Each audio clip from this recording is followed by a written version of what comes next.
stuff, ASP.NET Core to be precise. We're going to go into SignalR, and then the newest part of the inter machine communication family, gRPC, which was just implemented in the latest release that came out in September. Chris Gomez is going to do most of the presentation. We have planned to have Rob Kaiser, but he has a little under the weather, as often happens this time of year. So Chris will try and lead you through this as much as possible. We are streaming live on Mixer, Twitch, and also YouTube, and then this will be archived in our YouTube, youtube.com/philly.net site. So look for us there. Chris has the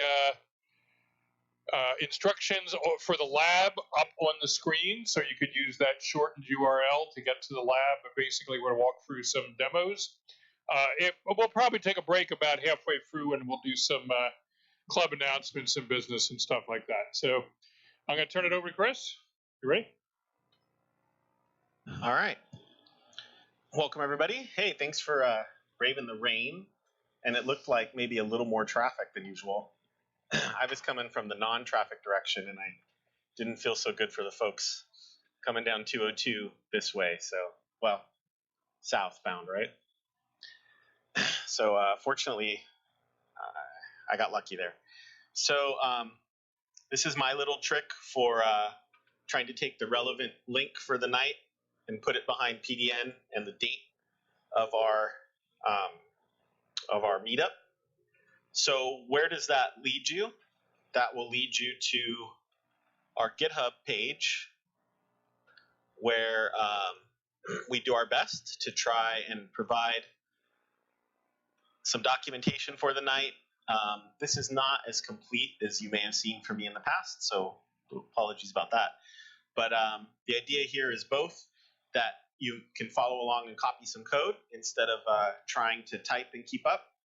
And at the same time, I know when I used to come to these hands-on labs, I would go home and I would say, what did we do again? I couldn't remember that part. So I hope that this allows you to do it again. And if you're watching online or if you're watching in the future, then you can come here and cut and paste code instead of having to copy it as fast as you can off the screen. So once again, it's our bit.ly link, and I usually customize it to PDN and the date, and nobody's taken that from me. So don't get any ideas if you're watching in the future. But if you are watching in the future, tell me who to bet on in the Super Bowl or something like that. Yeah, right. Tell me who's going to win the Super Bowl or something in the comments, and then we'll know. I don't know that it actually works that way, but so we're going to talk about two items that are in ASP.NET. They're not the traditional kind of web frameworks like web forms from ASP.NET on .NET Framework, or MVC, or Razor Pages, or the new awesome Blazor. These are tools that help you do something in your web application. In the case of SignalR, it's real-time communication between client and server. And so that enables many kinds of situations. The one that, if you've watched some videos on SignalR, and so first I'm going to go ahead and ask the question here in the room, who is familiar with what SignalR is for? And it doesn't mean you have to know how to use it or have ever used it, but it's about maybe half, so that's good. Doesn't mean you had to have used it before. If you have used it in .NET Framework, you'll probably recognize some of it. SignalR is for real-time communication between your web front end and your web servers. That's a quick way to describe it. So what kind of a situation do we always see in the lab that everybody does? It's a chat application. So we are not going to start with that. And I think part of it is because I actually have a quicker demo. And then we'll see what kind of time we have left we won't do this one hands-on, but to walk through what I think is a much better demonstration of the power of SignalR. So we'll try to remember to get back to that. Later tonight, we'll talk about gRPC, which is primarily can be thought of as a messaging or a protocol to execute remote procedure calls. So Why would we need that? Well, it turns out, if some of you have a little bit of gray like I do, you might remember when RPC was the hot thing. If you're a Microsoft developer, things like COM. If you're not, maybe Corba. And then, we all got really accustomed to what were called XML web services at the beginning of .NET. They had the ASMX extension. And then WCF came along and took a standardized contract and protocol called SOAP, which really ran over post on the web and used XML, because back then we thought XML was going to solve all of our data problems for the rest of the time. And it became very popular. It supported many different platforms. There are industries that have taken bets on it. I can tell you, I know from experience that in healthcare, what are called the IHE communication standards all took bets on SOAP. So that's not going away, not for a long time. But gRPC is a modern version of that. It is not Microsoft exclusive, and we'll get to talk about that in a bit. So I think the best way to try and talk real quick about SignalR is, I kind of found, this is what Microsoft says here are some features of SignalR, and I'll make this a little bit bigger. They say it handles connection management automatically. It sends messages to all connected clients simultaneously. For example, a chat room. So here's something that you have. You have a multicast capability, right? That's kind of cool. You can send messages to specific clients or groups of clients. That's also kind of nice. Instead of just having to broadcast out to the whole world from your server back to a client, or you could say, hey, I only want certain users to have this. And then, of course, they have scaling to handle, increasing traffic. You get into web farm scenarios, things like that. We will not talk about this. So how does it work? Well, SignalR, when it was conceived of back in the .NET Framework days, the idea was it should work on all browsers, even going back to IE6. IE6 was still pretty popular. So what they did is they came up with this abstraction that sits over top of WebSockets, server sent events, which was I know Firefox supports it. You'll totally lose me if you ask me to tell you exactly who supported server sent events. Long polling, which was the original Gmail trick of opening a connection and then just leaving it out like you're a fisherman waiting for the fish to bite. And then there was one other technology that made IE6 go. That is not here in SignalR for .NET Core. Okay, so we are modern browser now in .NET Core. So does SignalR still exist for ASP.NET? Yes. You can still use it. You could still ship on .NET Framework 4.8. You could put that on IIS. If you need something in that stack, but you still want SignalR, that would work perfectly fine, even in a web application using an ASP.NET Core front-end framework, or any framework. Because one of the things I think you'll see tonight is SignalR is both a back-end technology and a client library or set of libraries that talk through the protocol. So it is not just limited to .NET front ends. In fact, it doesn't matter at all. Does it mean that there are official clients for every type of front end? No. In fact, I saw a conversation today about adding Python to the stack, and a couple people in the community said, hey, we'd love to add a Python client. That doesn't mean you couldn't use a Python web framework, as you'll see. So the key abstraction is the hub, and here's what we're going to do. Better to see it. This is the part work, and hopefully this helps everybody. So I'm going to use Visual Studio, but this should all work. If you don't have Visual Studio and .NET Core 3, which means you got to have Visual Studio 2019, and you had to have at least Visual Studio 16.3, 4, I think. If you went ahead and got .NET Core 3.1, which released yesterday, or update, I think you're completely fine. I tested that on another machine. So, and then, but this one I did not update. We'll see if that comes back to bite me. I don't think it will. So how would you get started? So what I'm going to do is move some stuff around here. We're going to create a brand new project. And this is on purpose. We're going to create a very simple project because I want you to see that this has nothing to do at all with using ASP.NET Core MVC, Razor Pages, or Blazor. Not important. We're going to create an ASP.NET Core web application. So what I did is I said file new project. Because I've built clearly enough samples. This one was just sitting here waiting for me. If you have to search for it, come up here in the search and type ASP.NET Core, and you should find this ASP.NET Core web application. That should get you there. You can see I've also actually already chosen the one that's picked C#. You may see another one for VB. Tonight we're going to use C# in this. So what are we going to call it? I'm going to leave it there, and I'm going to call the project SignalR HOL for Hands-On Labs. If you change the name, if you decide not to use this name, and I imagine now that I say this, everybody's just going to use this name. If you decide not to use it, it does affect the name spacing. And I'll tell you when we get there, it changes the using statement you're going to use. It's really not that difficult.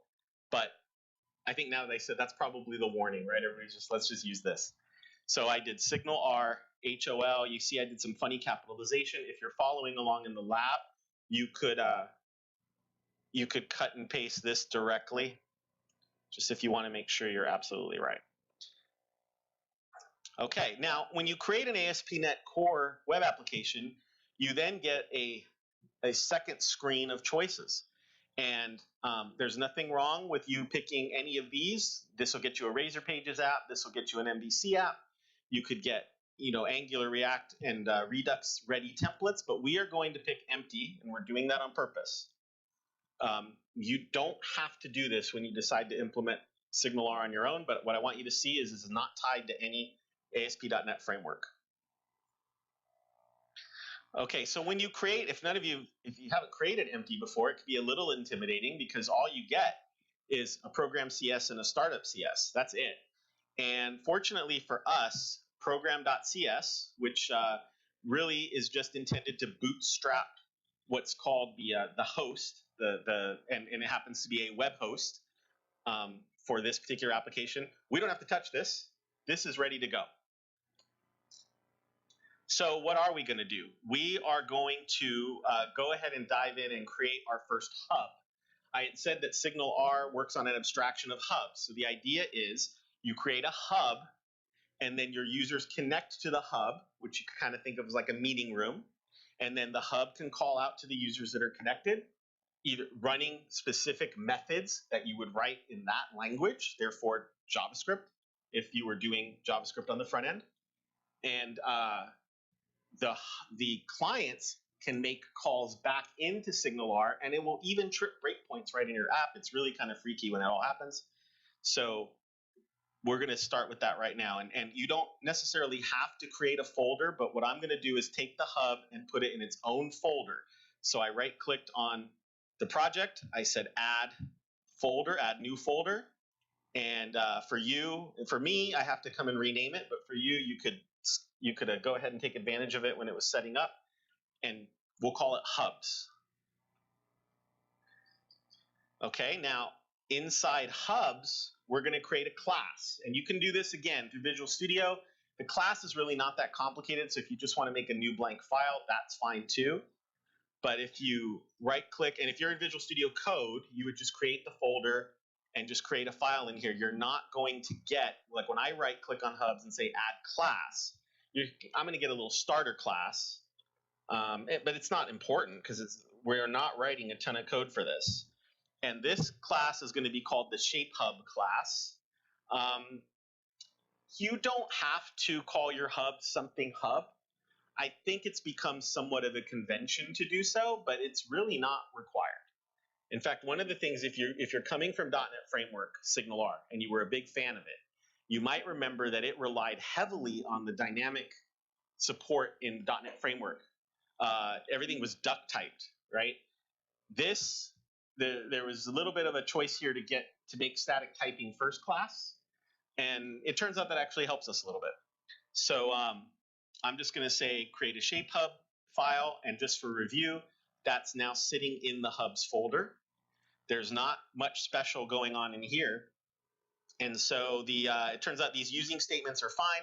This is really the only one that we're going to stick with, because all the SignalR communication is done over async, which means we do need task. So now the first thing we have to do is, in order to create a hub, you derive a class from hub. Now, if you remember SignalR, in .NET Framework, before you could even do this, you had to go get some NuGet packages. Well, in .NET Core, this, and in ASP.NET Core 3 and beyond especially, this is baked in. So can you break apart your ASP.NET Core project and only take what you want? You can, beyond the scope of this demo. If you file a new project, this is baked in. So Visual Studio is already saying to me, you know, watch, is it going to do it? You're talking about SignalR, right? So the little light bulb, I click the drop down. It's like you are talking about SignalR hubs. I click on the using Microsoft ASP.NET Core SignalR, and it gets added up at the top. It loses its grayness because we're actually using that one. And if you're not getting this out of your IDE, then you can just add that line of code at the top. How are we doing? Pretty basic so far, right? Okay, now here's where we are going to copy and paste some code from that GitHub's README. We're going to create a method that the client can call. And right now that might seem a little strange because one of the things I've always struggled with in demonstrating SignalR is in order to get anything useful and exciting is you actually have to finish both the client and the server. So there can be some of these early moments of what are you doing exactly? So what you do in your hub is you could create methods of your own choice, your own choosing, and as long as the method signature is async task, you can put as many parameters as you like. They can even be complex types. They don't have to be just things like int and string and so on. And then what you do is in your hub, what's going to happen is the client is going to call this method. So JavaScript is going to call this and say, hey, I want you to run your move shape method with these two parameters. Now what we're going to do in this sample is all we're going to do is turn around and broadcast a message to everyone else. And the way you do that is a hub has a property called clients. And I'm going to dot in here. And this is the really powerful part of SignalR. Each of these methods on clients, these are the grouping methods or properties that allow you to call back to the group or groups or person or connected client that you want. So in this case, we took clients.others, which is technically a property. And this all is kind of transparent. It says it gets a caller to all connections except the one which triggered the current invocation. But you can use this API to create groups, and you can basically bring users in, and based on your own custom logic, add them to certain groups, and then you could call out just to that group, or even do crazy things like everyone in the group except Bill, right? You can do stuff like that. You can say, let's call back to all clients. This is the confusing one, clients.clients. That's the, I'm going to give you a list of connection IDs. What we're not covering right here is that everyone in SignalR gets a connection ID and it's a string, and you could manage this yourself. You can keep track of them, and then you could say, hey, I'm going to give you a list, and I want you to send it to this group of people, this group of connections only. Got to be careful because it doesn't have to be a person using this, right? It could be anything. This is super powerful. A certain user, other users, there's clients.all, which just says call everybody. They've thought of everything, right, as they scroll through this. So that is awaitable. And what's really going to happen here is a network call is being made. So in the .NET Core world, you're really good about trying to make all of that asynchronous. So we are going to call, when you finally get back this caller that basically specifies you're going to send this message to everyone else, we're going to send something to it. Now, you put a string in, so this feels a little like duck typing, except instead of before, you'd actually say clients.others dot and the name of this method, which wasn't defined anywhere because they were using the dynamic language support in .NET. You actually do now say, hey, here's what the method's called. So we're basically calling into JavaScript now. Well, I'm sorry, into the client. It doesn't have to be JavaScript. And say, hey, call the shape moved method and send these two parameters. So you see what we're just reflecting back out what happened. Okay. So, but at first it's still like, well, yeah, but Yeah, you talked a lot, but I'm still not seeing anything. So we got to set this up now. This is our hub is done, by the way. Hub is done. So we do have to declare that we're using SignalR, and the way you do that in .NET Core is in the startup class. The startup class is where you set up the HTTP pipeline, so to speak, the runtime pipeline, and layer the services on. So we do have to layer on. We have to say that we're using SignalR. Now, what's a little strange is that just the fact that you're using ASP.NET Core means that you don't have to add SignalR in this configure method. But you do have to say, hey, the SignalR service, the services, the things that make that go, can you turn that on? That's all that does. Just a services dot add SignalR. You put it in configure services. Now, down in configure, in the repo, I tried to make it a little bit easier, but we are going to do something here a little unusual. We're actually going to say app.useFileServer. This is new. How many people are familiar with use static files in .NET Core 2? And if you don't remember because you're new to .NET Core, that's fine. It turns out we had to have in the pipeline, you had to say app.useStaticFiles if you wanted .NET Core to serve HTML, CSS, and JavaScript. So back in .NET Framework, that happened automatically. In .NET Core, you have to ask for it specifically. You might call that progress. Use file server is a new version of this method. If you want to read more about it, I put a link in the README that I'll show you about. It's an option that puts together three things at once in terms of serving static files. It's kind of like, here's what you probably wanted anyway. So if you've never seen that before, then there you go. That's a new method in .NET Core 3. And then the other thing that's kind of new to .NET Core, it's not super new, is this idea of routing being first class. It's not only sitting in MVC anymore. So the way you map a SignalR Hub is you say endpoints.mapHub. We got that method, that extension method, thanks to adding SignalR services. And then our shape hub can't be found, but Visual Studio's telling us, it's like, yeah, I know you got one of these. So if I just let it do it for me, it's going to go ahead and add the using statement. All this is doing is it's saying where on your web server the hub will be found. That's going to be important on the client side. Now, the client code, we're not going to go through with this level of detail. Visual Studio should have helped you add this using statement. If it didn't, then you can add it yourself. Technically, your code is complete. However, and that's on the hub side. Technically, your server is complete. In this application, we're going to build the client right here. And one of the first things we're missing is we don't have a www root folder. That's an oddity of the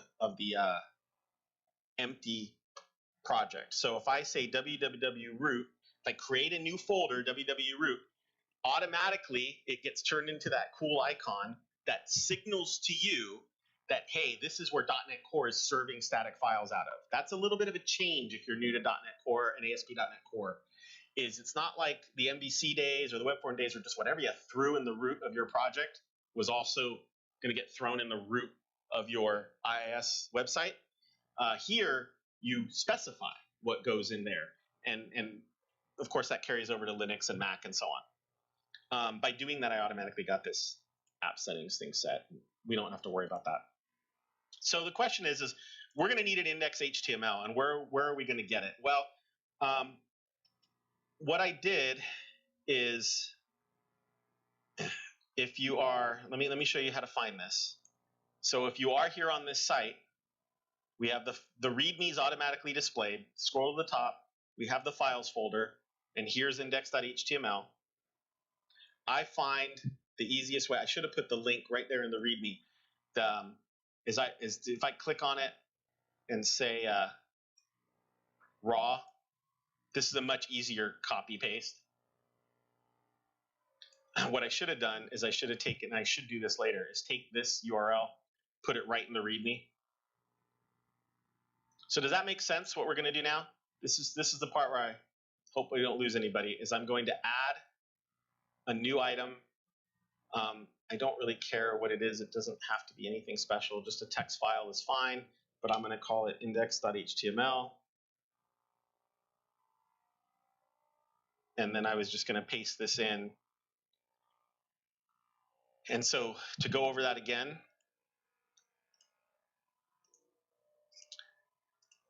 we have our GitHub folder for the month here at 2019-12. I created a files folder with the index HTML. You could try and cut and paste from here, but I find it easier to click on raw.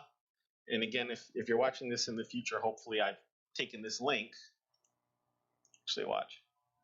Take this link. Is it going to be easy to do?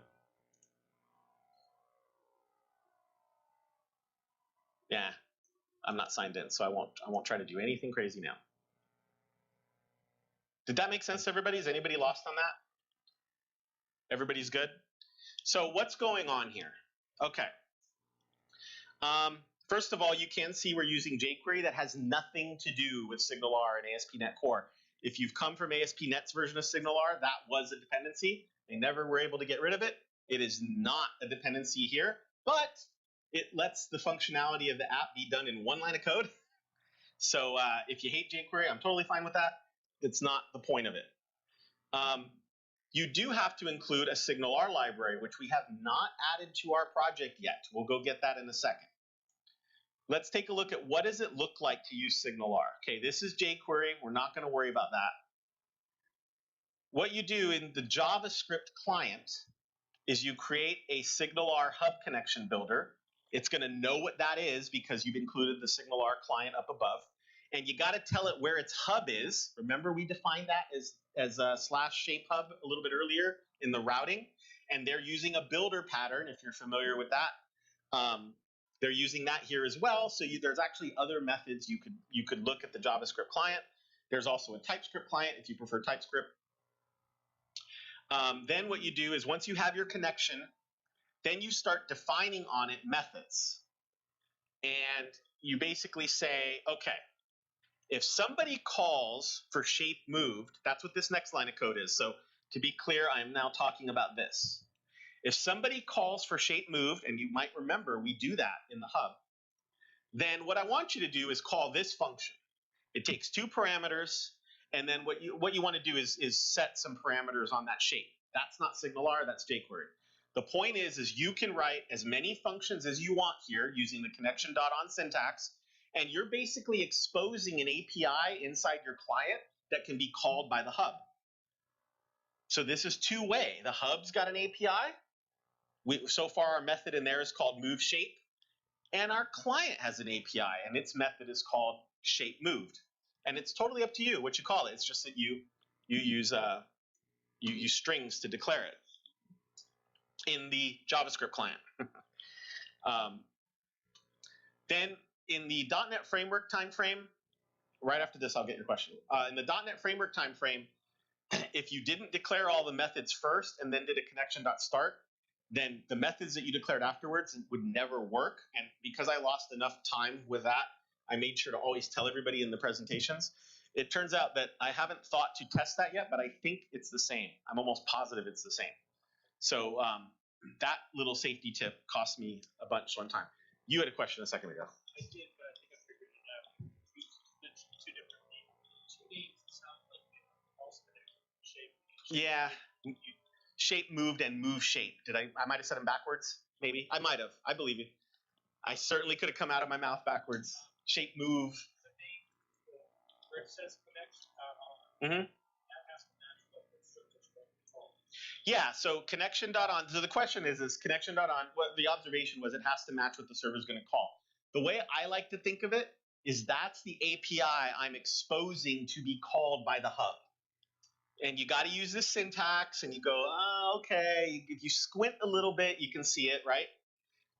You say connection.invoke to call procedures in the hub, and that happens later. So connection.start, it's promise-based. So if you're familiar with JavaScript promises, when the connection has started, then what they do is they use jQuery to link up its draggable event, and that's why jQuery is kind of nice here. Can do all this in one quick line of code. And if somebody drags around whatever that shape is, somebody drags it around, then what we're going to do is we're going to call SignalR Hub, and we're going to call its move shape method with the 2 parameters that happen to be wherever you dragged it to. So can you kind of see it coming together now? The thing I've always struggled with SignalR is that you don't see it till the end. And that can be frustrating because, you know, we've already talked for a half an hour. What else do we have to do? We need the SignalR library. We don't have that yet. We said we had it, but we don't have it. So I'm going to show you one way to get it.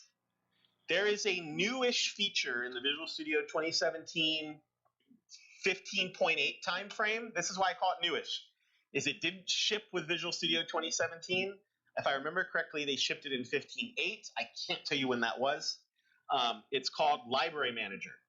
So for a long time, us Visual Studio,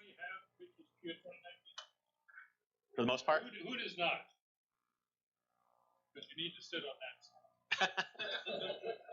So one of the frustrations as .NET developers, right, is plenty of client-side JavaScript libraries we're shipping on NPM and Yarn.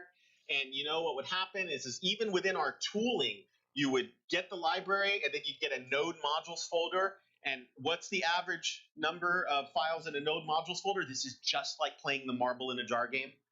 14,000, right? That's the standard. But you just wanted one JavaScript file. So are there solutions? Yeah, there's plenty. But here's one that you might not be familiar with that's built into your IDE. It's called Library Manager. And if you right-click on your project and go to Add, we have this little guy that's been hiding here, this little menu item says Client-Side Library. I'm willing to bet many of you never knew about this. Yeah. I didn't know you could do that. Yeah, this is fairly new. Okay, it's actually almost a year old, but it snuck in under the radar in 2017. Now, is it perfect? We're about to find out. So, what are the different providers for it? Yeah, they're different providers. This is an extensible system. If I remember correctly, you know what? I'm not going to try to remember who it was, whose brainchild this was. I want to say it was Madza, but I could be wrong. So, is this a Microsoft offering? Yes. Okay, This is built in. LibMan is Microsoft, but it is this not. This is their NuGet client. No. It is a file retrieval system. It is not at all trying to. I relinquish my time to the gentleman from.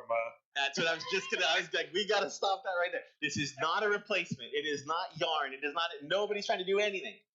What they're trying to do is make it simpler for you to go get the file you want. Okay, so this might be the second thing you learned tonight. There is a provider called Unpackage. Who's heard of Unpackage? Okay, so if you ever want to play around with a JavaScript library and you just want to, you say, you know what, I don't feel like downloading anything. Can I just grab a certain version of it and be on my way? It turns out that this Unpackage URL kind of standard, so to speak, will go and grab the file for you right out of NPM or whatever. And I've used this in the past when I wanted to experiment with the JavaScript library, and I want my buy-in time to be practically nothing. Can I just have the library? And then later I can stop and I can say, now hold on, this is real production world. We should get the library. We should get it into whatever our package management is at work or on my own or Git or whatever you want to do. That's fine. But you want to get in the door quick. We've never had that as Visual Studio developers or even as web developers. We got to go get NPM and get 14,500 files. So I actually am going to have to go look this up myself. Microsoft provides instructions here to use libman for this. And what we're going to do is we're going to use the Unpackage provider. There's 3 other providers. One of them goes to Node. One of them goes to your file system. So that's the case where you say, hey, we in our organization, we curate this. We go and we grab the files. We put them someplace nice. It's safe. It's curated. It's tested. It's twist locked. It's security. It's whatever. That was an inadvertent pitch for somebody's security product. So we're going to say that we want the latest Microsoft SignalR. So let me head back here. And it looks like that. If you have to copy it yourself from the link, you can just cut and paste from there instead of having to type @Microsoft/SignalR@latest. We don't need all the files. See, look at that. This is like everything that's in the GitHub repo, right? We don't need that. We just want one of them or two. And you can make this bigger too. Hooray for a modal dialog that's not, is it even modal? Yeah, it is. Hooray for a modal dialog you can resize. Look at that. Modern UI, right? For a Visual Studio developer, that's like, right? If you got a little gray, you looking at it going, really? In my Visual Studio? So the distribution, browser, I probably really only need one of the two, but I'm just going to say I want those two. And then where do I want them? Now, in their sample, they say, let's put them here. I have played around with this a little bit. And in the past, I've had some success in it not creating these really long folder paths. So is everybody okay? I'm going to go ahead and click install. I'll come back and show that again because I heard wait a minute, and that's the clue. So now that I've done that, see what libman does? Is it automatically goes, and now this folder path thing, I feel like I've dealt with this, but I couldn't figure it out in the last couple of days. It just grabbed the files that I wanted, like. So it puts them in underneath. It puts them in underneath it, just in our view. How clever! Just in our view, it really are two files there. And will it check for new versions eventually? There's this manage feature. There's a manage feature. It's like the thing with the N-word that I can't use. Oh, you can use it. It's just that's not what it relies on. It's not a new one of these. So it turns out that everything in libman runs through this JSON file. You can read a whole reference document on how to fill this out yourself. You can change where things go. And you know what? What really kind of bugs me is this destination didn't stick kind of the way I thought it would. You see how it dropped down? And I didn't like that. I feel like, why aren't you just taking... I want it to be files right under SignalR, that's not what I under want. dist browser. And I feel like I've gotten that to work, but it might be with the provider that's called CDNJS, which I believe is the that's the NPM provider.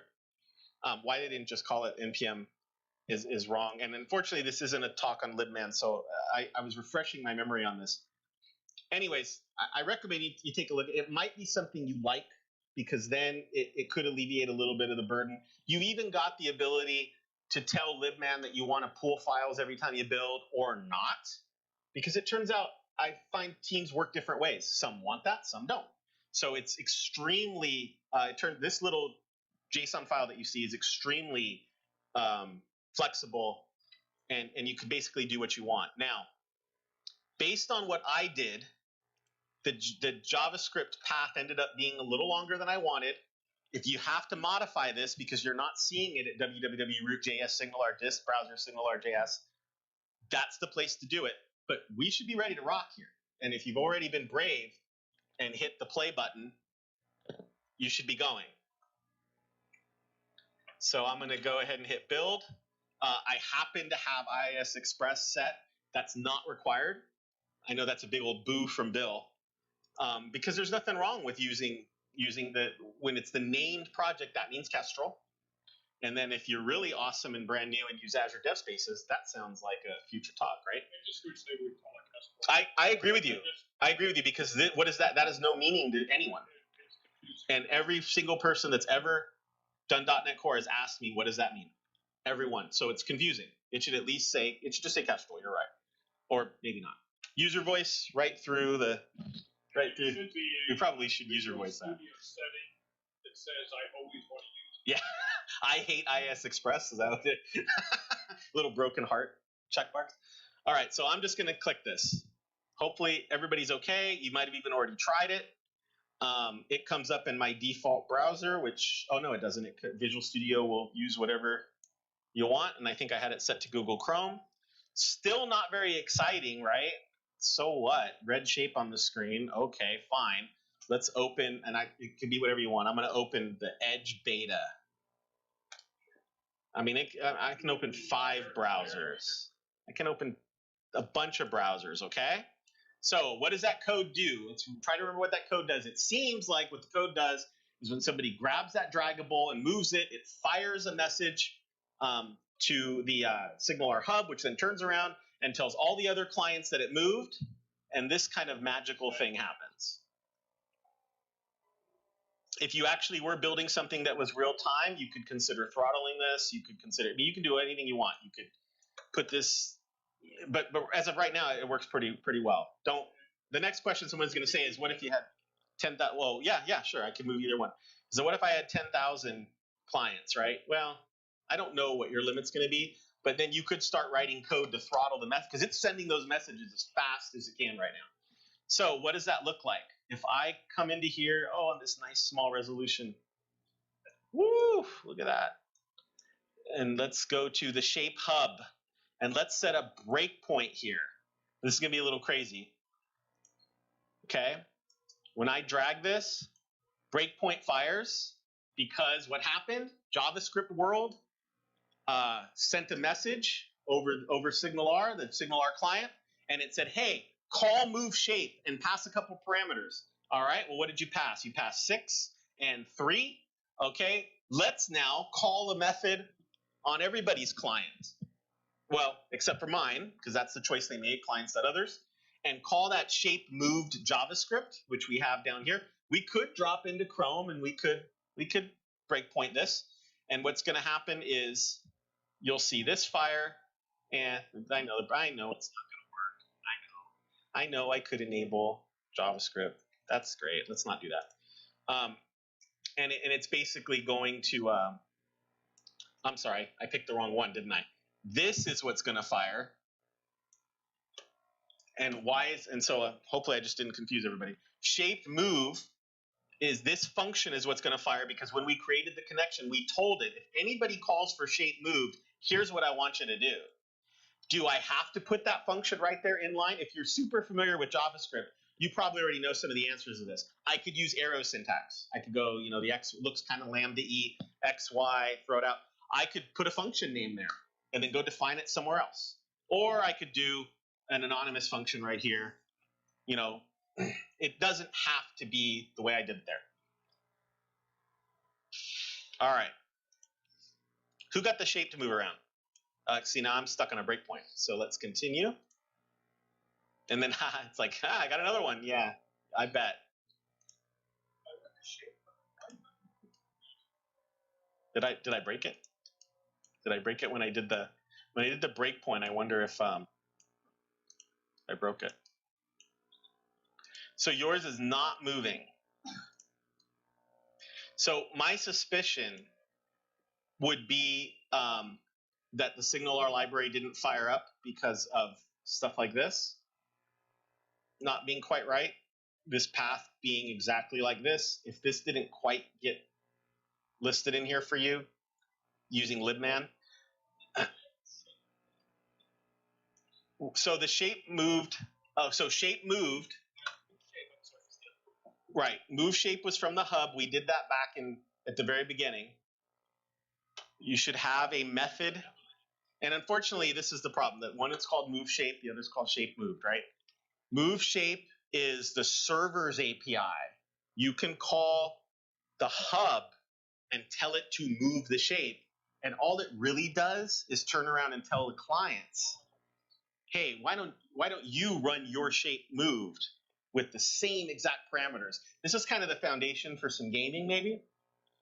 But it's not chat, because we've all seen chat, right? So did that work for some people? I was hoping it would work for everybody.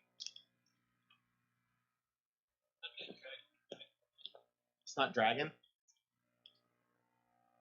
I wonder, so what possibilities could be that jQuery didn't come down? I suppose, like if I was debugging this, what I could do is I could say, let's disable the cache.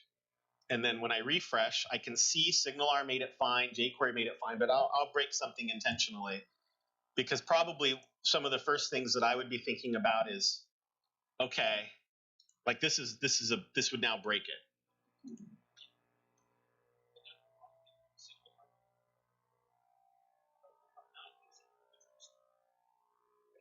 Okay, yeah. How do you get the right SignalR if you're not using Visual Studio? So what I did is, where is our? Did I lose it? Did I? I might have, right? Oh, I know. It was the back. It was the back button to this. When I said add the SignalR Client library, back in files for folks that maybe had trouble with libman or aren't using Visual Studio, I do have the clients in there. So I know that's an extra step. You got to copy it down. You could, clone the repo. Maybe I should have had everybody clone the repo. Go ahead. Oh, sorry. Was I wrong? All right.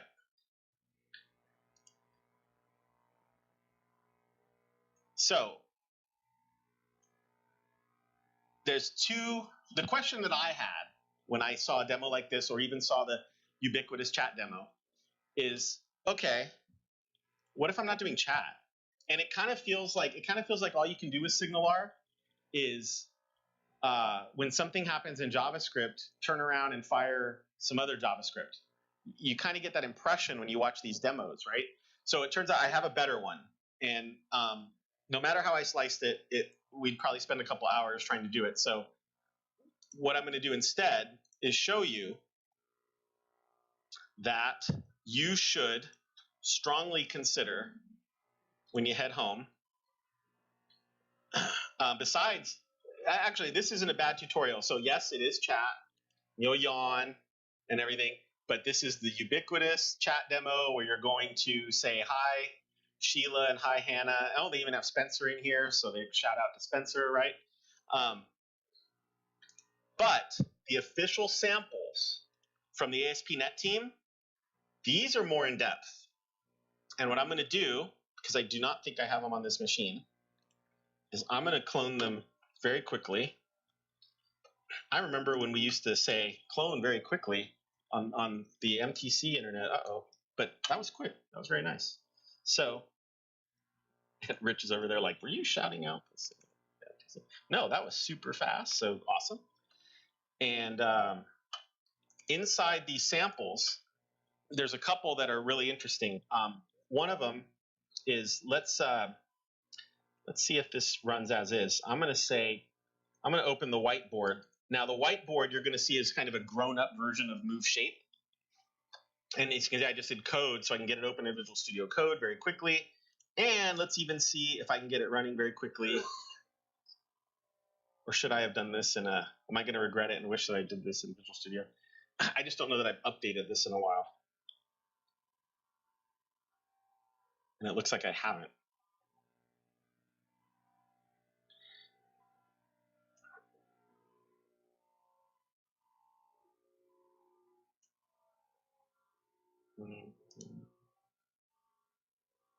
Oh, yeah. Sorry, that's going to have to be later. Attached to the local. Oh, you know what? I think that works.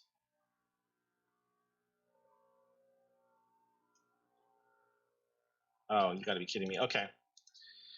I have this working on another machine, but I don't think I've updated Visual Studio Code there in a long time. So let's just do this in Visual Studio. I know none of you weren't able to watch any of that. Sorry. So now let's get this back on a screen you can see. All right.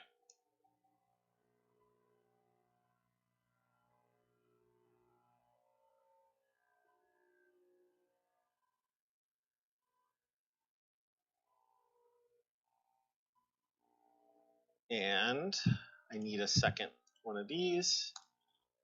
Okay, so this is sort of like a more grown-up version of the shape demo. And at some point, I'm going to send this video over to my buddy Jess Chadwick, who will probably shed a tear when he sees this. Because many, many years ago, he and I were working on a web-based whiteboard way before there was a real-time board or anything like that. And the technology, we have the technology, right? The only thing they don't do, which he and I had actually solved, is they don't save the drawing. So even though I can add new lines, the server is not saying, oh, here was the existing drawing. That might be an interesting exercise. This is really not that far away from the Move Shape demo. It's kind of like the next version. So you still might be thinking, well, is that all I can? You're just drawing stuff. What else can I do? So let's get another sample here, and the one that I think we should see before we take a quick break is the stock ticker. And what I like about this sample is it's the first one that starts to make you realize that you can send messages from either side whenever you want. And in fact, you don't necessarily have to, I think I might have lost some audio there for a bit. You don't necessarily have to wait on a client action for things to happen on the server. The stock ticker app, it pretends to be a server that's getting stock quotes. And when we look at the code, you're going to see that all it's doing is randomly updating the prices, but that could be coming from a service. You could be getting data in from your microservice architecture, or I don't know, carrier pigeon architecture. It doesn't matter. And then pushing that out to interested clients. So first of all, let's just see what it looks like. And we won't even worry about the code just yet. So in this stock market sample, the open market, close market reset commands, they're actually SignalR commands. It's firing into the hub and telling the hub, go ahead and open the market.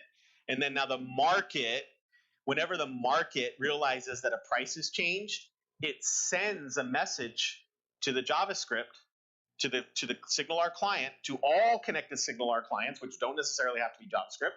And it says, hey, this price changed. Now, the front end is the one that's doing the smart work. It's going, oh, the price went down. Well, let me do that cool red animation. The price went up. Let me do that animation. That's not, the SignalR is just sending a message. It frees you on the front end to render it how you want. Now, let's see. We'll look at code because that's a little bit more exciting than this. Opening another, the market's already open. So when the next client opened and it connected up to SignalR, there's logic in here. This is not SignalR doing this, but there's logic in here that says, oh, you're already open? Okay, well, what are the current prices? All right, I just got an update. Okay, render it. And it looks like it's all coordinated and wonderful. You could be building like a dashboard app, and you could use this sort of technique to say, okay, there's a task for an operator to do, and that's just been submitted by their supervisor. Let's ring it up. Let's make the little bell in the upper hand corner go to 1 or 2 or 3. Maybe pop a little toast to show them something's happening. So let's see real quick. This code's not too complicated. First of all, I say that, right? I don't think it is. Let's look at how big the hub is. The entire hub. There's really not much to the hub. It turns out that most of the logic here is abstracted from the hub. So this is a great project to look at because one of the first questions I had when I use SignalR is, man, I don't want to bury all this logic in hubs. How do I keep it away from hubs? Well, your hub can use dependency injection, and you can take the business logic and put it somewhere else.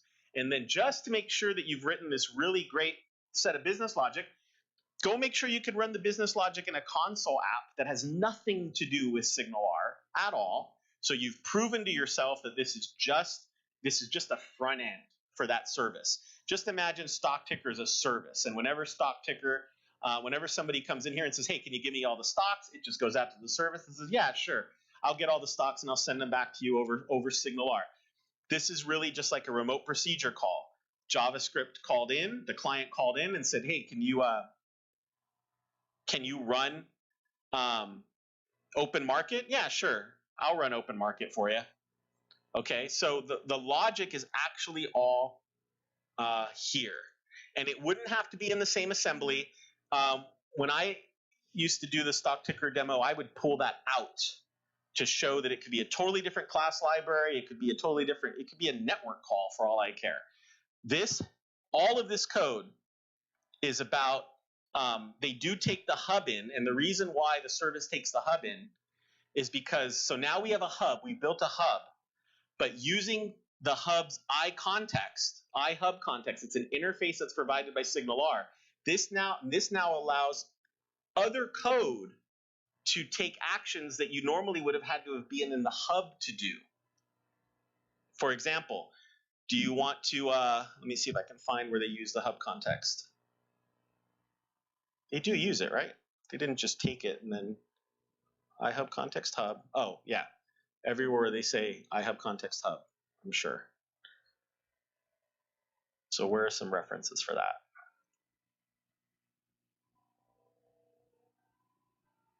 All right. So here in this stock ticker, they're saying, okay, if the state of the market changed, then let's make sure we tell all the clients. Let's fire the function over in the client, market open, market close. So in this particular case, the way they've separated this out here, I still wouldn't consider this separated business logic. It's still SignalR logic. It's separate. And then what I would probably do is say, I want business logic somewhere else. And this is kind of the glue that makes it happen. But you don't have to put all of your dirty laundry, so to speak, in the hub. You can obtain what's called an iHub context from a hub. And when you've obtained it, then you can call methods on it as if you were in the hub. And that's what starts to make this more powerful than just, oh gosh, I mean, it was a cool demo that you showed me, but the hub's inside my web app. Now you're telling me I got to put all that business logic in the web app too? Oh gosh, I don't want to do that. I mean, we worked so hard to have a real architecture for this thing. So the stock ticker sample is kind of your window. I don't think they went as far as I would have liked, but it's your window into how you can start separating hub context logic. See, there's another one that I think would be interesting to you is, for example, so when I talk about clients, the most popular, most famous ones that people think about are the JavaScript and TypeScript clients. They're universal. Any web developer can use them. But wait a second, SignalR is just a protocol. Why couldn't I have my WinForms app use the .NET SignalR client and communicate on the same hub? So this creates interesting possibilities. You can create this client-server messaging system that all runs on the back end the way you expect, but your different front ends, maybe you like Xamarin for your front ends, use the .NET client. Maybe you've got a WinForms app, like this one is, use that. There's an Android client. I believe there's an official iOS client. Could be wrong about that. And then since the protocol's open source, now the unfortunate thing here is that this is the SignalR chat sample. If I remember correctly, I think this connects to the chat sample in the same directory. So basically, you have the chat sample running. Let's see if I can get that going real quick.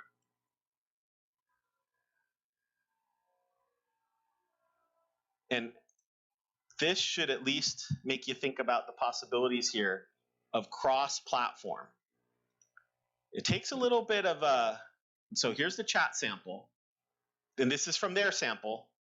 It's in that GitHub repo. When you clone that repo, you get all these samples and they're all ready to go, which is really cool. Now, you launch the chat sample. Oh, I was hoping it was like I said, it's all ready to go. That's right. It doesn't look like it. No. I wonder what the issue was. Nothing?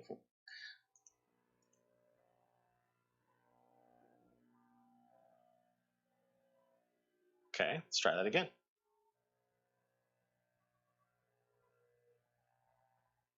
Okay, so this is the chat sample in that GitHub repo, and I'm going to put in my name. Okay, now in order for this to be exciting, I obviously have to have a second browser, and this one will be Rich. He's sitting in the back. All right, so now just by running the chat sample, I can say, hi, I'm producing, and click send, and everybody sees that, and then everybody claps and says, wow, that's amazing. But what if I took this address, totally live demo, I didn't even try this, and I go to their WinForms sample, and I put the address in and connect. Okay, hold on, let's think. Not found because it's HTTPS?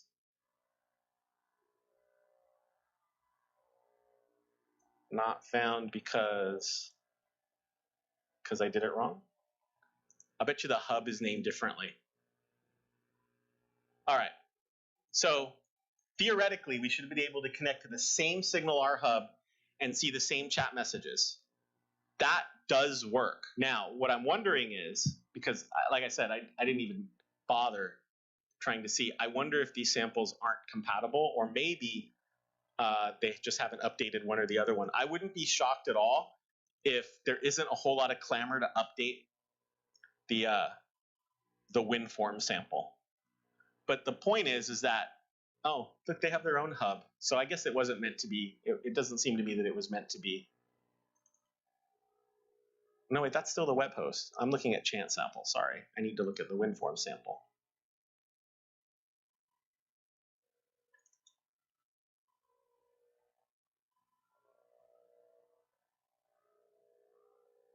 And I'm probably not going to get.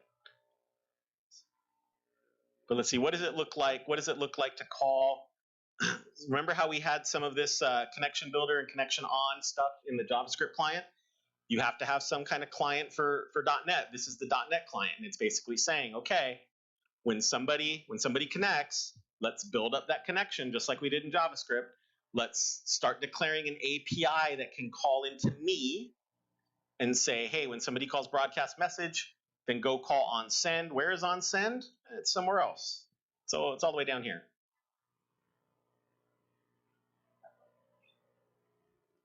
Oh, you think so? Fair enough. That would be pretty cool if it was that simple, right? Oh, what? Wrong one. Did I stop that one? I might have. I might have stopped it. So there's the web version, and then the WinForms version, which came up on a different screen. Let's drag that back over. Chat Hub, maybe, or was it? Do you remember?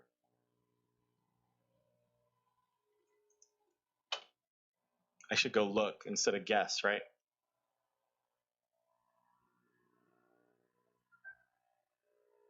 Program. Chat. So maybe it's just chat. It would be cool if this was compatible. Oh, look at that. Okay.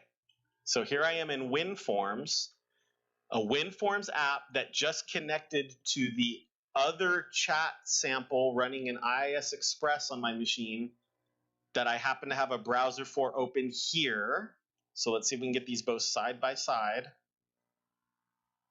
And let's say, hi, WinForms. And here it is. And now they didn't give me an opportunity to put in a name here, so I bet you it says WinForms. I'm WinForms. I'm still kicking. And sure enough. So I did not know that those two samples would work together, but I actually used to have a set of samples like this for this reason. Is now you get your cross-platform over the web using different clients, cats and dogs living together. Pretty cool stuff. There's the Android Java client is listed in here. It shows off Android and Java. And then there's a Xamarin example here. So let's take a break. We'll try and get Bill to talk if he wants to have some announcements for the group. And then we'll take a look at gRPC. But we will take a short break. And if you have some questions about SignalR, we can talk about it real quick. So, but just know that I'm going to give you 8 minutes. So if you aren't back and you hear me talking, we haven't moved on. Because don't you hate that? Somebody says, I'll give you until 7:15. And then at 7:12, you're out in the hall. It's like, all right, let's go on. Go ahead. If you, oh yeah, go ahead. He's coming. You said you might want to do announcements. Yeah, take a 5-minute we are. We're going to go till 7:15, and then we'll get going again.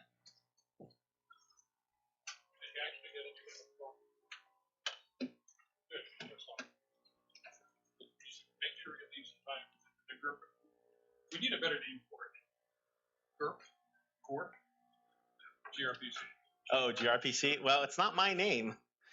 It's not. Yeah, we're going to gRPC after this. Yes. gRPC, which does not stand for Google RPC, wink, wink. Yeah. He can put up a browser for just to show our meetup. Either way.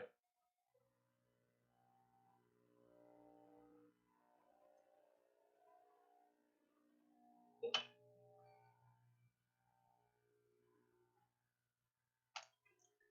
have to talk about Tony about his upbringing.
All right, we should.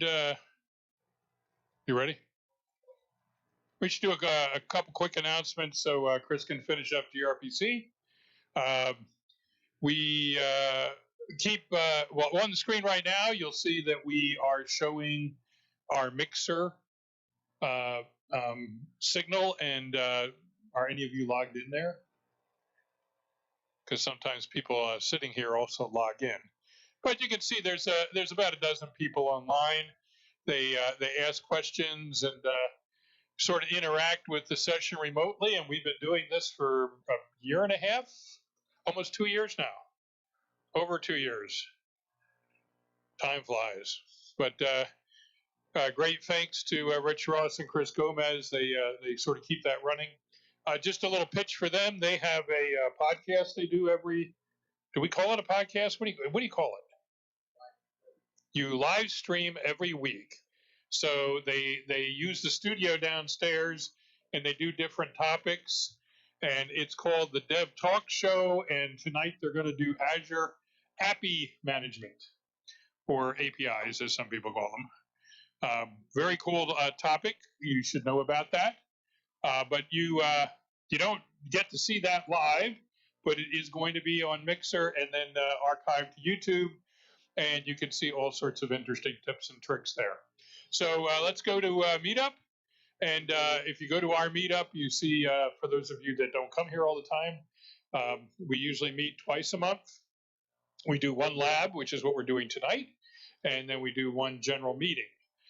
I'm proud to announce that our general meeting this month is in 2 weeks, but please make note, it was moved to a Thursday night instead of a Wednesday night to accommodate the speaker's family schedule. And but Jeff Fritz, who of course is local to us, been a longtime Philly.net member and supporter, and also is part of the .NET team in Redmond. And he is also a very popular live streamer. And he's basically going to do a live stream show here for you. They're going to set up a table and he's going to show you how he actually does a live show. And there's lots of interactivity. But when he's doing that 2 weeks from tomorrow, he's going to interview a bunch of people from the .NET product team. So they're going to get, and my guess is you'll be able to ask questions and he'll ask them. And it should be pretty interactive, should be fun. Probably going to spring for some fancier food that night since it's a holiday time. So special. We didn't pick a lab topic for January. Anybody have any pressing needs? What do you really want to learn? Machine learning. Can't you learn yourself on that, or no? How does that work? Okay, we have a vote for machine learning. Not a bad idea. And Andy Schwam just offered to come teach that lab. Excellent job, Andy.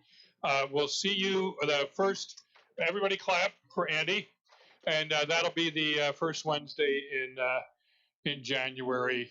I believe that's January 2nd, isn't it? It doesn't matter. You've already been chosen. When the community calls on you, you must. Oh, is it? Okay, well, then the lab is probably the 8th. So New Year's Day is the 1st? Okay, then that would be the 8th. But he can clearly make the 8th. Not a problem. All right, but no, machine learning would be fun. The .NET machine learning framework, which they refer to as ML.NET, it has its own little phraseology there.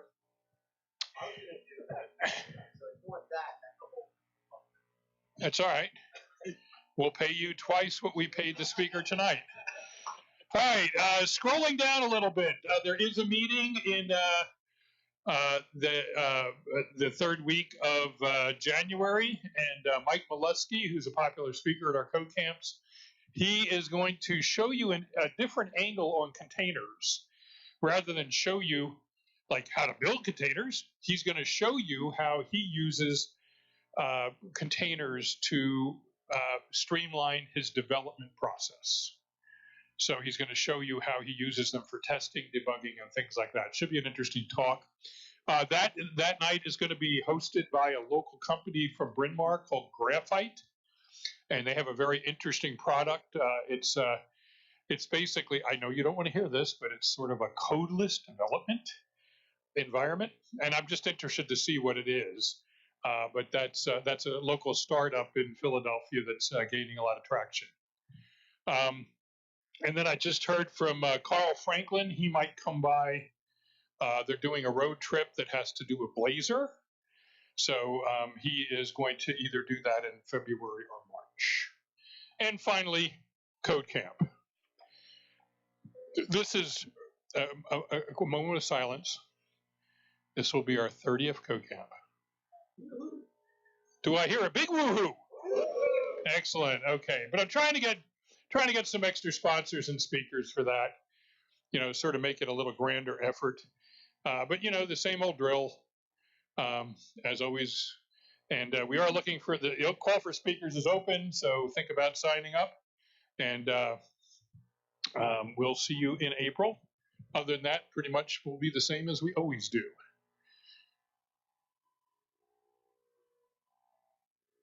I could talk about the sessions.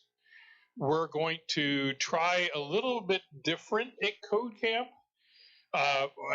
For so many years, and I don't know why, but I've always had 75-minute sessions, which are longer than a lot of people have at their conferences.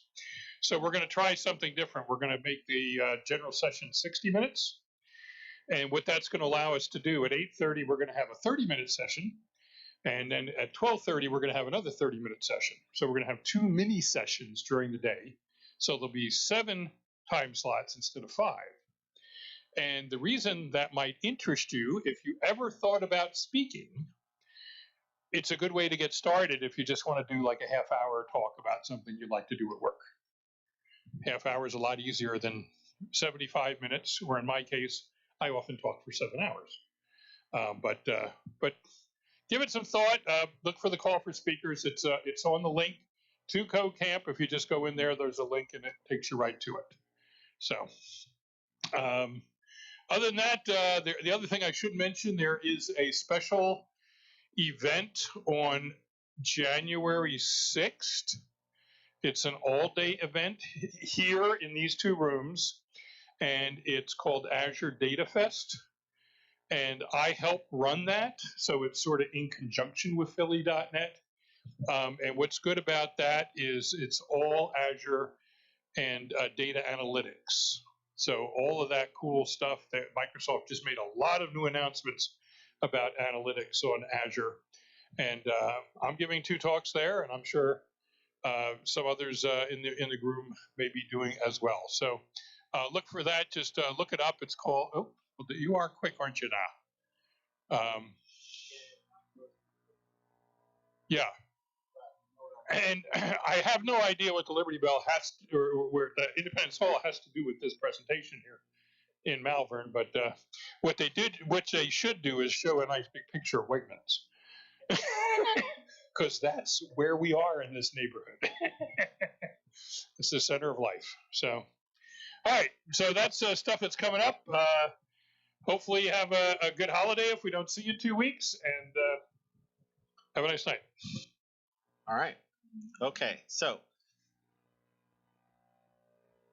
hopefully, with the time we have left, we can create a gRPC client and server. So what the heck is gRPC, and why are the Microsoft folks talking about it? So it turns out gRPC is a cross-platform, high-performance. I love all these words here, right? High-performance, open-source, universal. Like these are buzzwords we like. They sound good. It doesn't say closed source or difficult to use or it's kind of slow. So I believe it's correct to say that gRPC does not necessarily stand for Google RPC, but it did come out of Google Labs. I think that's all a correct statement. And why is there interest in it in the .NET world? Well, you know, this .NET Core, this creation of .NET Core, everything from its conception to finally executing it and now being in its 3rd version, going on .NET 5 next year, if that's what it's named. is a pretty big earthquake for those of us who were around in 2000 and remember when .NET Framework was the earthquake that was going to finally allow VB to step up and be a first-class language, right there with C++. And everybody was super excited that it was first class, and this C# thing, it seems kind of a niche. I'm not sure it's really going to take off. But here we are today, and one of the really popular, I think, ways to communicate server to server in .NET Framework was WCF. I think a lot of people took a dependency on it, partially because strongly typed, great Visual Studio support. You do that add service reference and it reads the WSDL and everybody's happy, although none of us could figure out how to modify the WSDL like directly in order to do really intricate stuff. But generally speaking, you know, you can and you could get it working, and then you could transport over TCP/IP or HTTP or whatever. So it was fantastic. And it's not the WCF server components, what would let you write another server, is not coming to .NET Core. So gRPC, however, has stepped up and become a remote procedure call framework that's getting a lot of traction. It's not just, you know, .NET and Java based. You're seeing clients and servers being developed in all kinds of languages. And what I think you'll see if you're a WCF vet is that it looks familiar.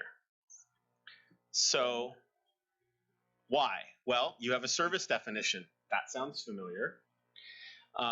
They do serialization. However, the serialization is binary, high performance. There's no XML here.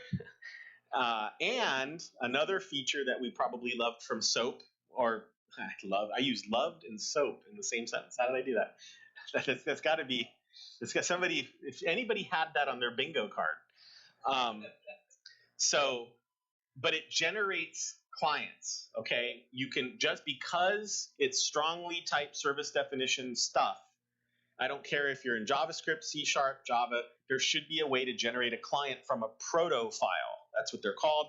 And then it includes things like bidirectional streaming, and you could plug in authentication, and it's HTTP2, and then of course the obligatory look. I mean, come on, it's being used everywhere, of course. And anyways, the point is that there's first class support for this in .NET Core. So the idea here is that you could maybe migrate, or you could just say, hey, I'm going to try this gRPC thing out. This is not the same thing as an API, okay? Boy, I hate how this crossover. A web API, these terms have all flowed together. An HTTP-based API, which is very common. You could use the ASP.NET Web API framework to build them, and then you might call into them with Postman to test them out, right? But these are the calls you make that are just get and post to call some endpoints. And when the web became kind of big, we turned to that as our way to do service-to-service calls. Like call the Twitter API, or maybe we'll expose our own API, and maybe we even use them on the back ends. And some folks kind of yearn for the lost art of a service definition, which is not first class in HTTP APIs. I mean, there are specs out there, but this is first class as part of it. You can't do this without it. So probably the easiest way is, let's see what it looks like. And I included a link to this lab right here. It's still on our same README.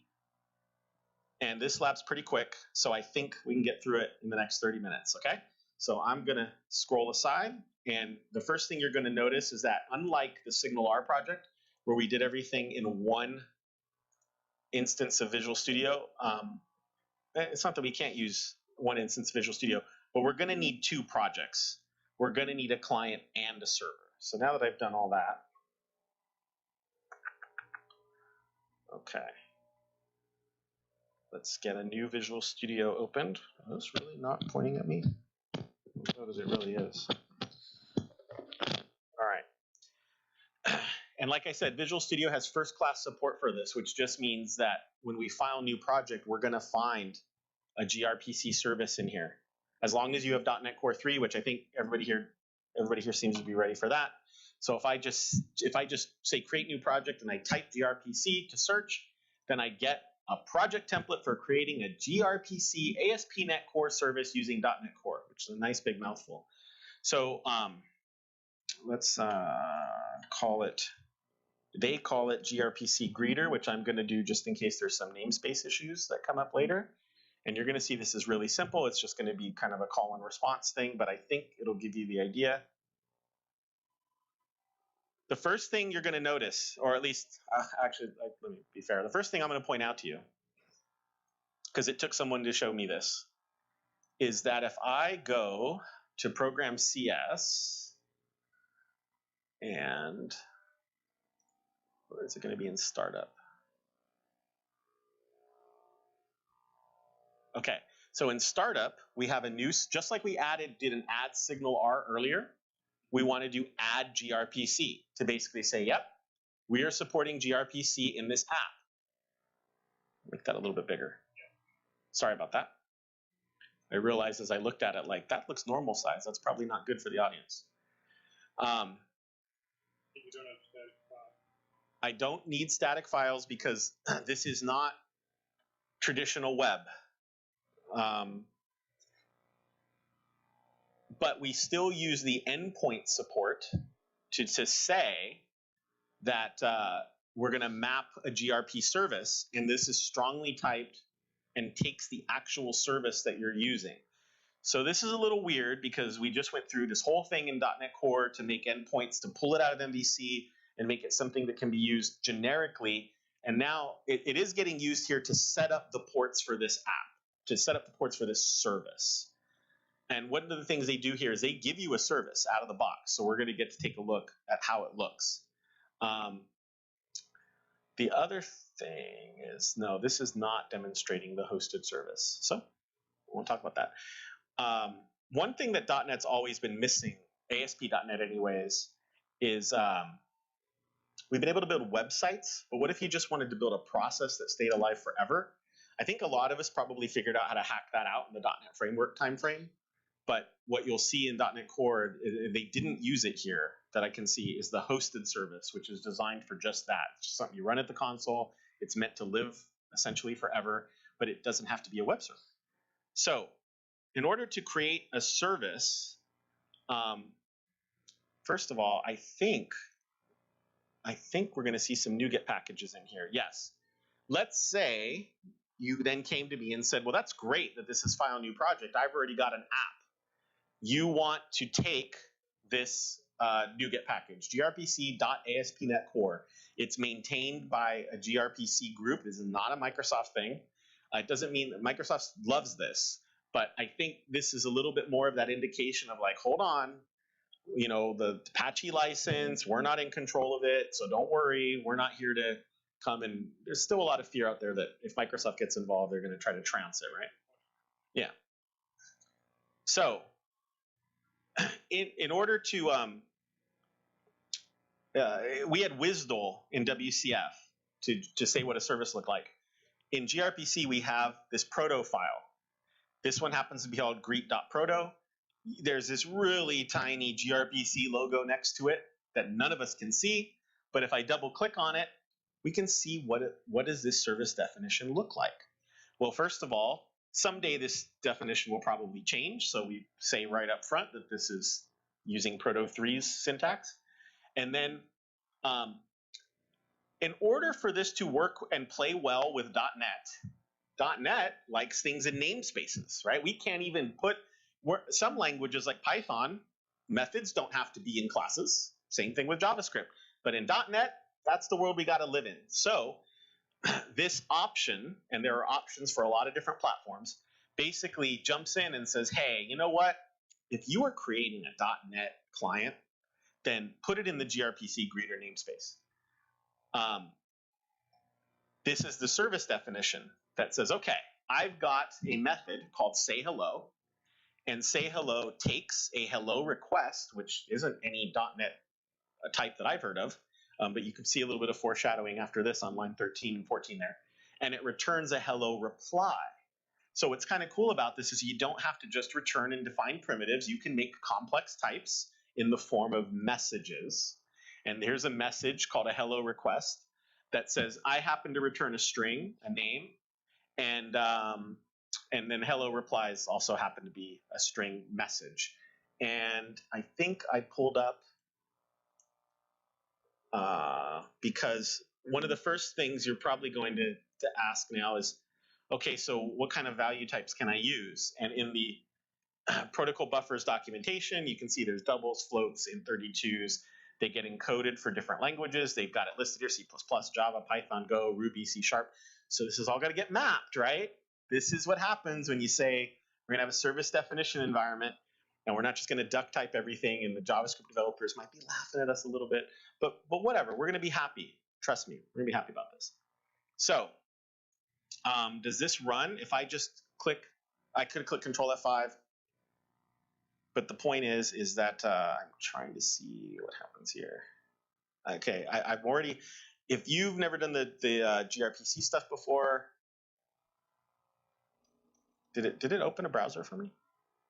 Or it just opened this, right? Here we go. Sorry, wrong one. Here we go. This is all you get. Your service is up and running. It happens to be on localhost 5001, and it's just, that's it. It's not that exciting. Okay. The documentation that we linked to, if you haven't done any .NET Core 3, which doesn't probably affect anyone in this room, but it might be if you're watching, you might have to install the root certificate, and it shows you how to do all of that. Okay. So here's what we don't have though in this sample. We just have a service. We're not talking to it. Nothing exciting is happening. So what I'm going to do is open a second Visual Studio. And at this point, you can hear, if you are looking in the Microsoft documentation, on the right-hand side, prerequisites, create a gRPC service, which does nothing more than what we've done so far. You say create the gRPC client in the .NET Console app. That's what we're doing now.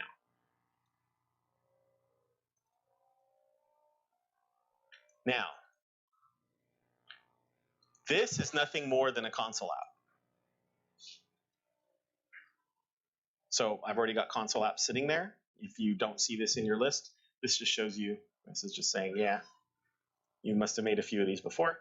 And they're calling theirs gRPC greeter client, which will do the same thing, and hope that I haven't used that name before. Pretty sure that I came through here and deleted a bunch of stuff. Okay, good. Okay, so this is just a plain old console app. And what that means is we don't have the NuGet support automatically that the server did. So the easiest way to add NuGet packages in Visual Studio, for me anyways, is to right-click on the project and say Manage NuGet Packages. There's lots of ways to do this. You can use Package Manager Console, whatever your favorite way is. Let's see. We want the gRPC.NET client. There it is.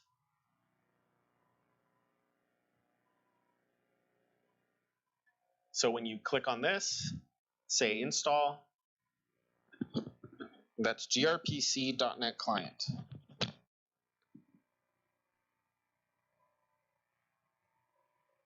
Gotta accept legalese that tells that, I don't know, I actually don't know what that means. I'm guessing that I didn't sign my life away, right? All right. So that is installed, but it's not the only one we need. And if you're following along in the docs, you can go ahead and keep going, because we also need google.protobuf. Did I spell that wrong? Oh, I mean, this happens to me all the time. I'm up in installed, not browse. The google.protobuf I need to install. Yeah.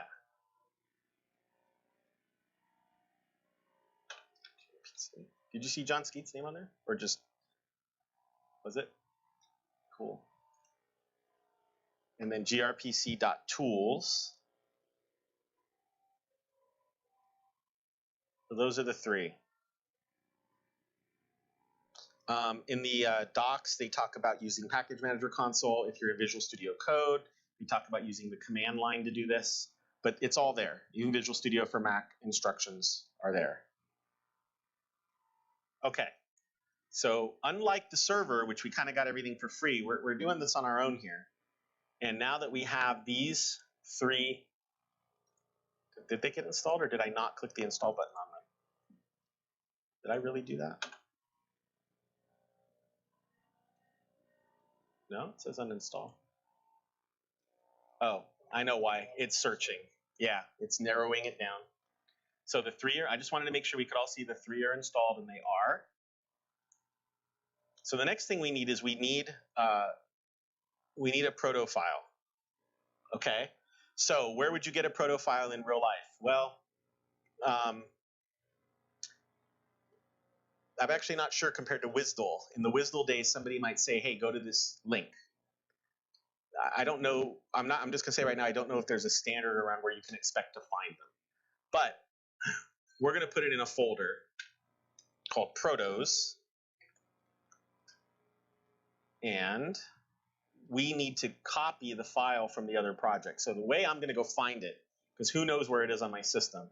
So I'm going to do this. I'm gonna right click on the protos folder. I'm now back in the greeter service, the one that was generated for us. If I right click on the protos folder, I get this quick way to get to that folder. Greet.proto.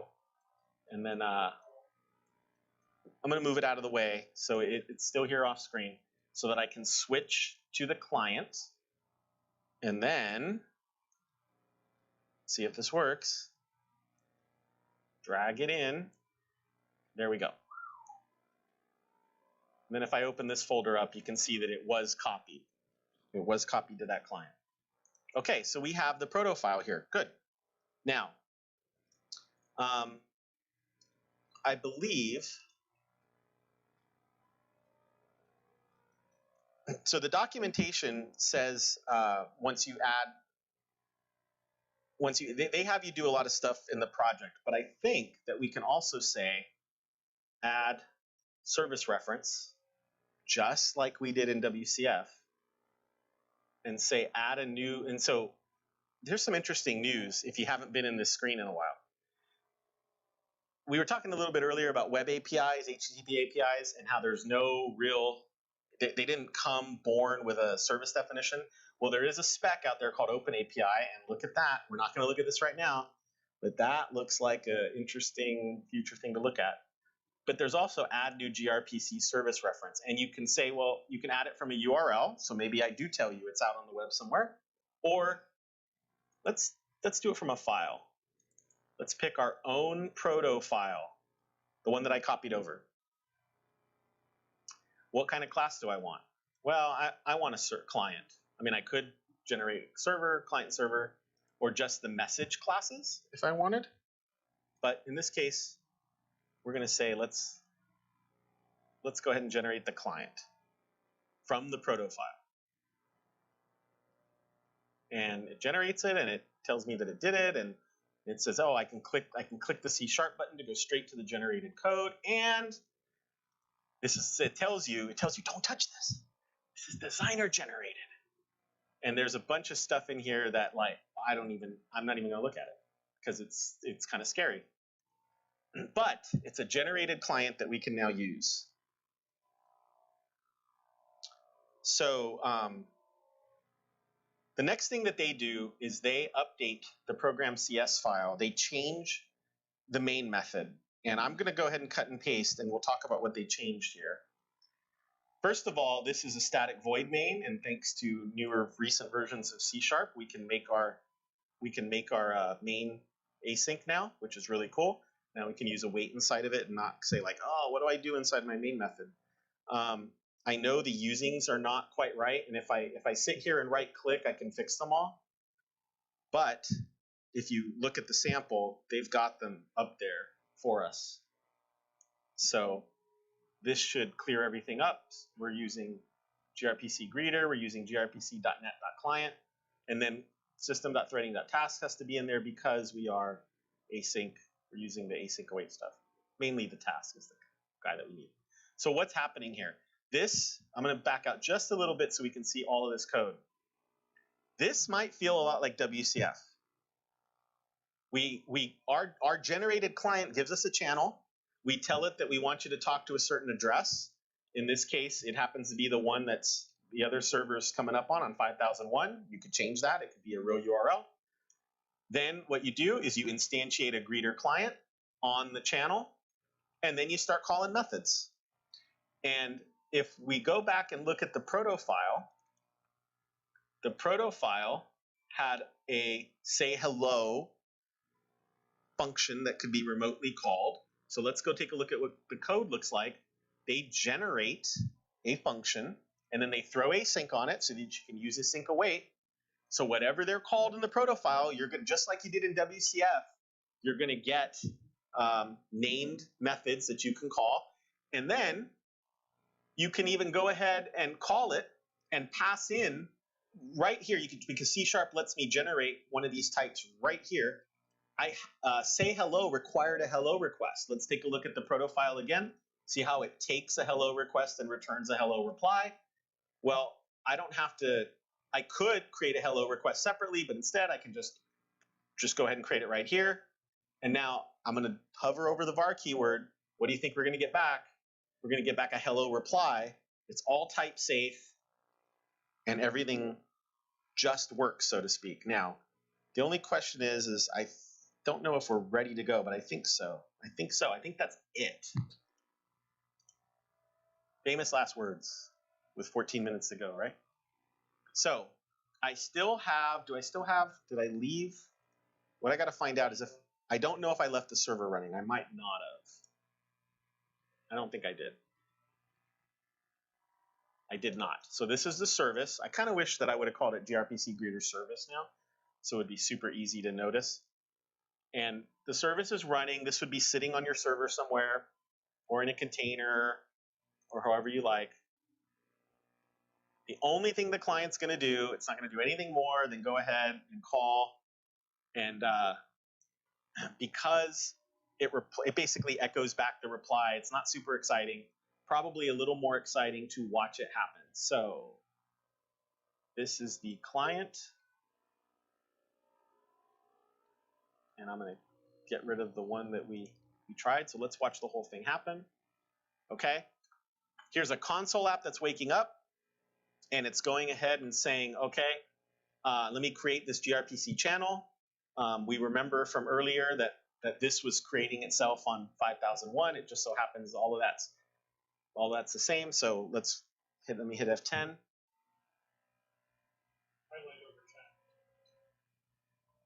So a little small, but inside a channel, there is a target property. So you could maybe change that later. I actually don't know if you could just change it and then keep using it. I do not know the answer to that. But there's a bunch of stuff in here. Yeah. And you can configure this just like we did in WCF. You can configure it for larger message sizes, and when we run through this, now we have a client that we can use. The client just is really, all it really is a call invoker, because it's generated these methods for us to actually use. We could examine it, but I mean, we're going to dig for a little while. It's really not, the client is not super exciting, but you do need to create one of these based on the channel. And now you just call methods, and this is going to return the hello reply, which it's not showing me right now, but that's okay.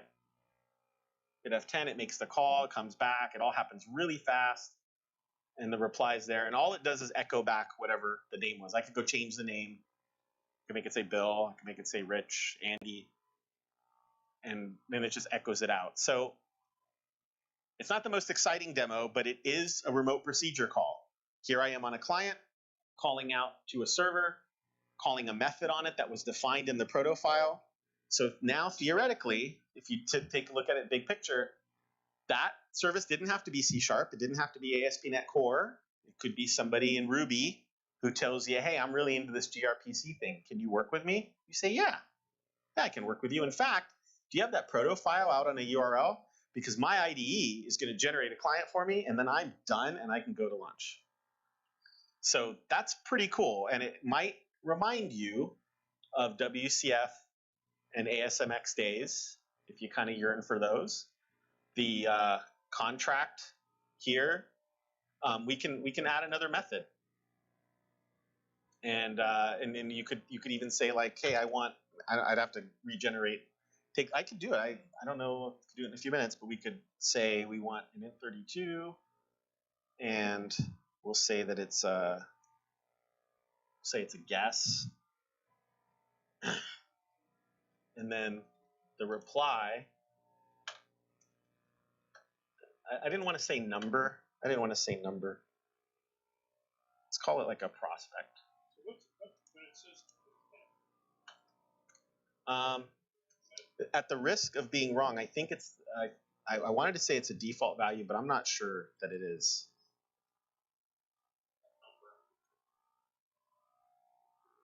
each of them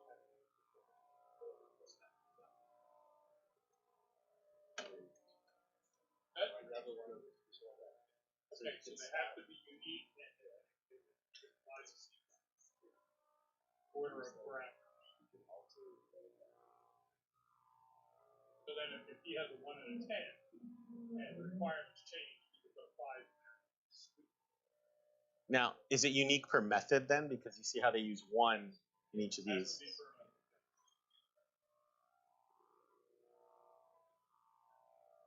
The question is, does it use message pack serialization under the hood? I want to make sure everybody heard it for binary serialization. So I don't know the answer, but I wanted to make sure that everybody heard the question.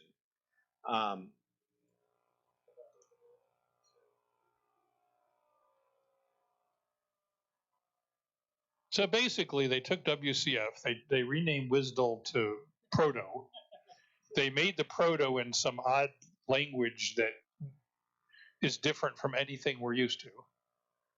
And then they created some tools that take this and turn it into a C# class behind the scenes.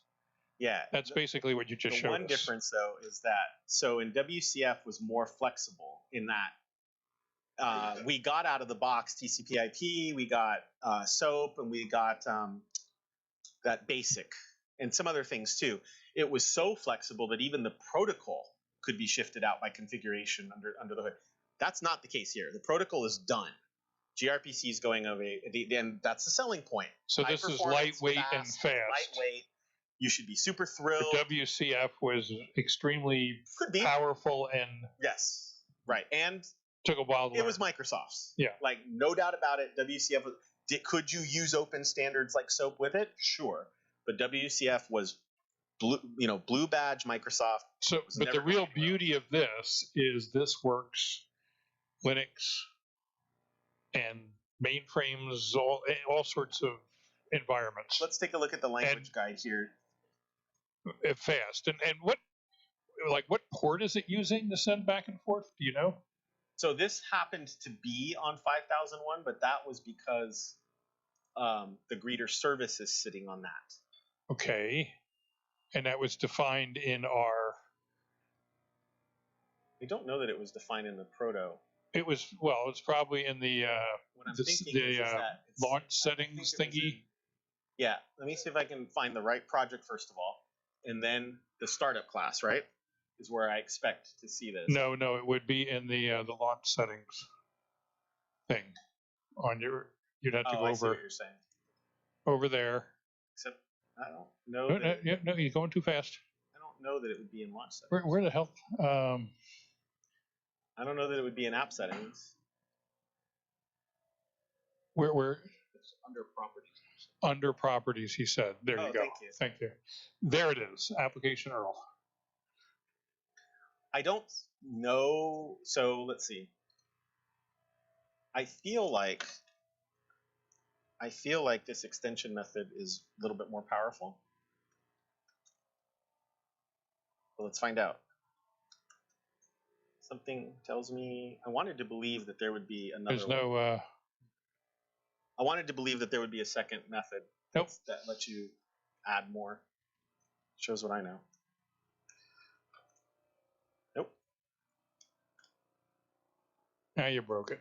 Well, no, it works. It's just what I was wondering is, okay. So I bet you if you went to launch settings and changed the port number. Sure, but what if I need this to be a little more programmatic, right? So I'm not convinced that this is the only way. I'd be willing to bet that there's more to this. Well, this is probably not the forum to figure that out. So. Yeah, so here we are, gRPC service options. Yeah. That's going to be my guess. So you probably have to make a gRPC service option. I think that very likely to get us all off the ground, you do this. We're going to go to launch settings, or we're going to look at the settings for your app, which you could go set. And you can't use this in app service, by the way, but you could go set on your environment, and it probably just picks it up. I'm sure it's the easy button, and it's cool. That stuff is great. But here's the programmatic power that I imagine a lot of us will really need in production.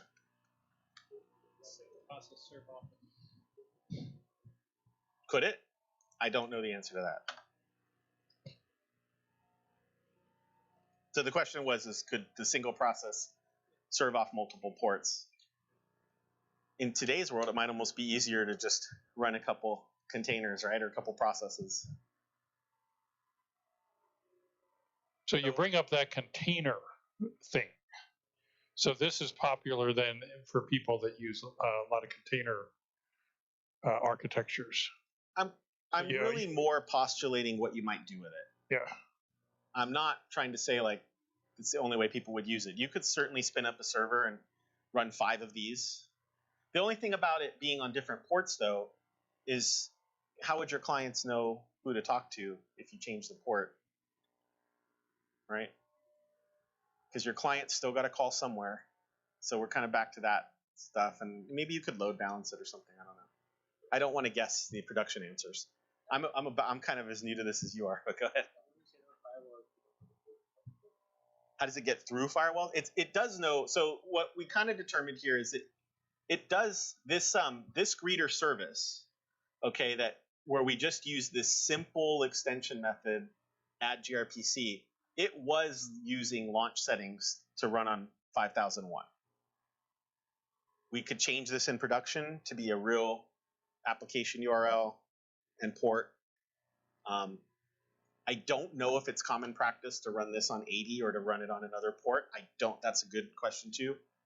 Yeah, but you want your production. You want the DevOps people to own the port assignment and the firewall ruled, so they would put it because this says environment development, and I could easily see there would be a different way to get this URL if you were in production.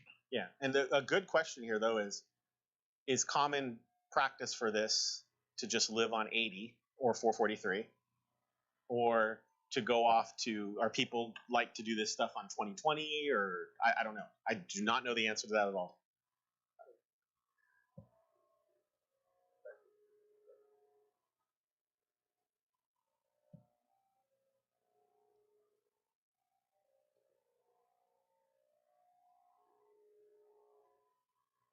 Yeah. So he said that when Google first did this, it was more geared towards microservices, real lightweight, headless servers, and that's when I brought up the idea of containers, because you could run lots of little containers all running a bunch of these, and I could see where that's very high speed. Yeah, a popular story for this is server to server. If I could segue, because Chris is going to end in a minute, but if I could segue into the talk that the Philly Dev Talk show is doing tonight, they're doing Microsoft Azure API management. You could take this and put it behind Azure API management, and then API management handles all of the authentication and like tracking and stuff like that. At least that's a Microsoft approach to it in the cloud. Well, I know. So the .NET Conf started off by starting with the gRPC service in the keynote. So this .NET Conf 2019 keynote, which if you go to .NETconf.net, right? That's not confusing. .NETconf.net. This was the conference that just happened in September when they released .NET Core 3.